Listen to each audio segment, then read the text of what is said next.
I never imagined I'd be writing this. Growing up, I watched my parents' messy divorce tear our family apart. My dad cheated with his secretary, the most cliché thing ever. Mom never recovered, turned to drinking, and I spent my teenage years basically raising my younger sister. I promised myself I'd never put my future kids through that hell. But here I am, living my worst nightmare. Our story started 12 years ago. I was a junior in college studying construction management, and my brother Rob, 35M, was hosting a Super Bowl party. His girlfriend Julie, 34F, brought her friend Annie, 29F, along. Annie wore her dad's vintage football jersey and knew more stats than any of us guys. We talked until 3 a.m. that night, long after everyone else left. I knew she was special. We dated through college and the rough early years of our careers. Annie supported me when I worked 80-hour weeks as a junior project manager. I cheered her on through 3 promotions at her marketing firm. We lived in a tiny apartment, saved every penny, and dreamed about our future. Annie was the planner, she mapped everything out. House by 27, kids by 30, early retirement to travel the world. Rob and Julie got married first and bought a house in our dream neighborhood. When the place 2 doors down went up for sale, they called us immediately. We stretched our budget but made it work. That was 3 years ago. Since then, life has been perfect. Sunday family dinners became our tradition. Rob's kids started calling us Uncle Mike and Aunt Annie. Julie and Annie became inseparable, morning runs, cooking classes, weekend shopping trips. Everything changed last year when Rob's best friend Mark, 36M, moved back after his divorce. He told us his ex-wife cheated with their marriage counselor. Everyone felt bad for him. Rob wanted to help, so Mark became a regular at our gatherings. He seemed like a good guy at first, always offering to help with house projects, bringing wine to dinner, entertaining Rob's kids. Looking back, there were signs I ignored. Mark always sat next to Annie at dinner. They developed inside jokes I didn't understand. Annie started dressing up more when she knew he'd be around. She'd get texts late at night and smile at her phone. When I asked, she'd say it was work or Julie. I trusted her completely. Last Tuesday changed everything. It was raining at the construction site, so I headed home early. Mark's red pickup was in our driveway. This wasn't unusual, he sometimes used our pool or borrowed tools from our garage. But something felt wrong. The house was too quiet. Annie's car was there, but she hadn't answered my text about coming home early. I found them in our bedroom. The room we painted together last summer. The bed where we talked about our future kids. They were getting dressed, but it was obvious what had happened. Annie saw me first. Her face went white. Mark grabbed his shirt and tried to speak, but I just walked out. I drove aimlessly for hours. My phone kept buzzing but I couldn't look at it. I ended up at a hotel near the airport. After staring at the ceiling all night, I turned my phone back on. 47 missed calls from Annie, 15 from Rob, countless messages. Annie's messages evolved from "Where are you?" to "Please come home, we need to talk to I can explain everything." Rob's messages were different. Mark had shown up at his house drunk and confessed everything. This wasn't a one-time thing. They'd been meeting at our house for 4 months, whenever I was at work. Rob kicked Mark out and ended their 20-year friendship. I stayed at the hotel for 3 days. Julie brought me clean clothes and sat with me while I broke down. That's when I learned the full extent of Annie's betrayal. The affair started at Rob's birthday party in March. Mark had been pursuing Annie for months, random texts, convenient run-ins at stores, always offering help with any problem she mentioned. Annie used our family time to meet him. She'd arrive early to Sunday dinners, claiming she was helping Julie cook, but really meeting Mark in their garage. She manipulated Julie into covering for her multiple times, saying they were going shopping or to wine tastings when she was meeting Mark. Every room in our house now holds tainted memories. The kitchen where we danced while making dinner. The living room where we planned our future. The bedroom where I found them. It all feels poisoned. I can't go back. Update 1: The support from this community has been eye-opening. Every message helped me get through another day. After reading your advice, I met with a lawyer and filed for divorce. I texted Annie to clear out her stuff before I came home. She moved in with her parents. The last week revealed more than I ever wanted to know. Annie's dad showed up at my hotel room crying. He raised Annie as a daddy's girl, she was class president, never missed curfew, graduated top of her class. He kept asking where they went wrong in raising her. I told him they didn't, Annie made her choices as an adult. He hugged me and said I'd always be his son, regardless of what happens. Rob's taking this harder than anyone. He introduced us, brought Mark into our lives. Julie found messages between Annie and Mark on their shared family plan going back to January. The texts revealed everything. Annie and Mark had been apartment hunting together. She planned to leave me after my company's big project finished next month, said it would be the right time since I'd be getting my annual bonus. Mark's story about his divorce was a lie. Rob discovered Mark had cheated on his ex-wife with multiple women, including their neighbor and his ex-wife's cousin. His ex didn't cheat with their counselor, Mark made that up to gain sympathy. The lies keep unraveling.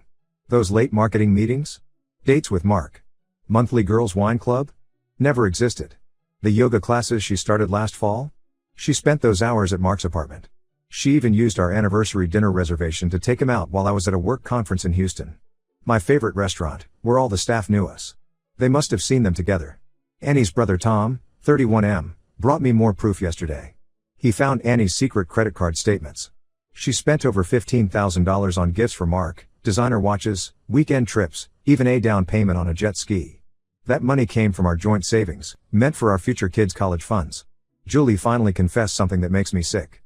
Annie had asked her to delete their home security footage multiple times, claiming she had been crying about work stress and didn't want me to worry. Now we know she was meeting Mark there when Rob traveled for work. Julie felt too guilty to keep it secret anymore.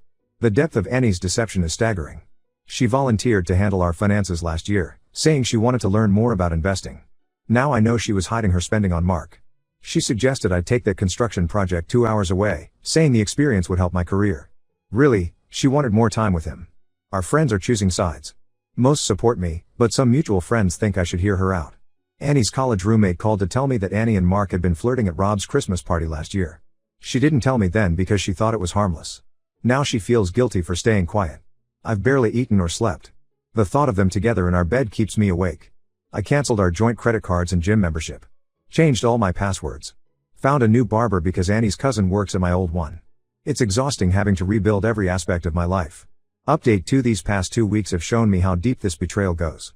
Annie's trying everything to stop the divorce. Her mother ambushed me at my hotel, camping outside until security removed her. Annie showed up at my construction site in tears, causing such a scene that my supervisor had to escort her out. She even enrolled in my morning CrossFit class, forcing me to switch gyms. Rob uncovered more about Mark's past that makes me sick. Turns out Annie wasn't his only married target. He had affairs with 2 other women from our social circle.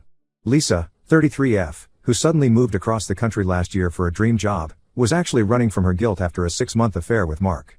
Then there was Rachel, 38F, my project manager's wife, who mysteriously divorced last spring.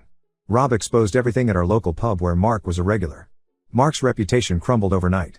He packed up and moved to Seattle last week. Annie's family is imploding over this. Her dad and brother are firmly on my side. They helped me pack her things and even hired a storage unit in their name so she couldn't find out where her stuff was. But her mom and sister have gone full damage control. They ambush me everywhere, the grocery store, gas station, even my doctor's office. They insist marriage is sacred and I need to fight for our love. They don't know about the apartment hunting or the money she stole. The most frustrating part is how some friends are reacting.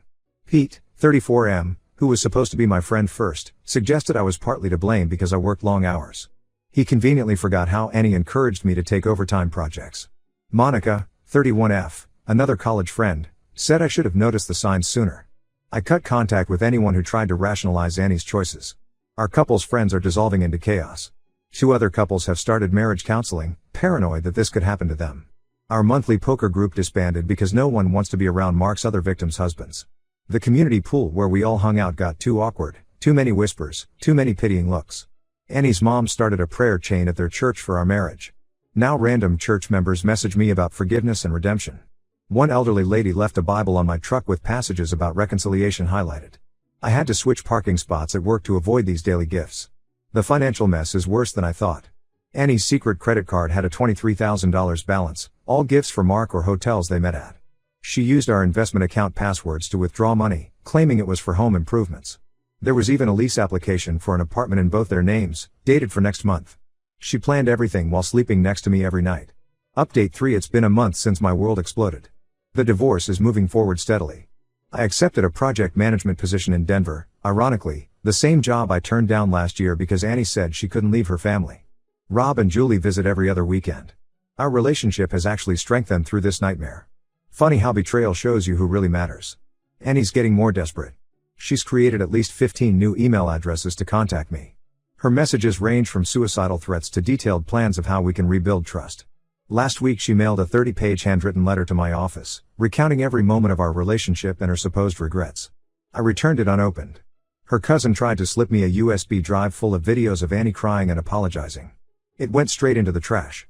Her dad's been a surprising source of support. He handled the house sale himself, met with realtors, managed paperwork, coordinated with movers. He made sure Annie stayed away during the whole process. The house sold above asking price. The money will be split in the divorce, but my lawyer's focusing on recovering the funds Annie spent on Mark. The community fallout continues. 3 couples from our friend group have separated, all citing trust issues after watching our marriage implode. Mark's other victims' stories keep surfacing. One of them, Rachel, reached out to apologize. She knew about Annie but stayed quiet out of shame. Mark had a whole system, targeting married women at community events, playing the divorced victim, slowly integrating himself into their lives. Rob discovered Mark never actually moved to Seattle. He's living with some woman in a nearby city, probably starting his cycle again. Rob wanted to warn her, but I told him to stay out of it. I'm done letting Mark affect my life in any way. Annie still shows up at random places. She got a job at a coffee shop near my new office, probably hoping to run into me. She joined my new gym but got kicked out for harassing me. She even tried befriending my new project coordinator, claiming to be an old family friend needing to deliver urgent news. The hardest part is watching the impact on Rob's kids. They used to ask about Aunt Annie every day. Now they're learning about betrayal way too young. Their school counselor called because they're struggling with trust issues. Another innocent casualty of Annie's selfishness. Yesterday, I finally packed away our wedding album. Found Annie's handwritten vows tucked inside, promises of eternal faithfulness, trust, and honesty. The same promises she broke while planning a future with my brother's best friend. The same promises she now swears she'll keep if I give her another chance. I'm rebuilding slowly. Joined a local hiking group, reconnected with college friends in Denver, started learning Spanish, something Annie always said was a waste of time. Some days are harder than others, but I'm no longer feeling lost. To everyone who supported me through this, thank you. Your stories and advice helped me stay strong when I wanted to give in. Special thanks to this community for showing me I'm not alone. Life isn't what I planned, but at least it's authentic now.